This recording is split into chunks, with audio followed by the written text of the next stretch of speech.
আসসালামু আলাইকুম বন্ধুরা। তো একটি ইনভার্টার রিপেয়ার করলাম। এটি একটি জংফা কোম্পানির 1000 ওয়াটের ইনভার্টার।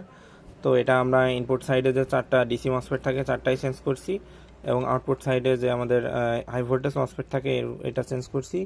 আমাদের প্রত্যেকটাই গেট রেজিস্টার ঠিক ছিল, এই জন্য জাস্ট আমাদের মসফেট চেঞ্জ করে হয়ে গেছে। তো আমি এখন এই যে আমাদের ইনপুট 12.6 ভোল্টেজ দিব। তো এই মিটারটা আমার এসিতে কিন্তু সিলেক্ট করা আছে। এখন এই যে আমি এখান থেকে 12 ভোল্টেজ ইনপুট দিব। এই যে আমি ইনপুট দিয়েছি, এখন দেখতে পাচ্ছেন আমাদের আউটপুট ভোল্টেজ কিন্তু 27 ভোল্ট। তো আমাদের ইনভার্টারটি সম্পূর্ণ কমপ্লিট। দেখতে পাচ্ছেন আমাদের আউটপুটে 27 ভোল্টেজ, 227, আউটপুটে 227 ভোল্টেজ চলে আসছে। এখানে আমাদের একটা ভ্যারিয়েবল আছে, এটা ঘুরিয়ে আমরা ভোল্টেজ অ্যাডজাস্ট করে নিতে পারবো। তো এই যে আমাদের ইনভার্টারটি কমপ্লিট। যারা আমার চ্যানেলে নতুন, এগুলা দেখে আপনারা শিখতে পারবেন। ভিডিও দেওয়া আছে চ্যানেলে, সবাই দেখে নিতে পারবেন, এটা সম্পূর্ণ ভিডিও দেওয়া আছে। তো ধন্যবাদ সবাইকে সাথে থাকার জন্য।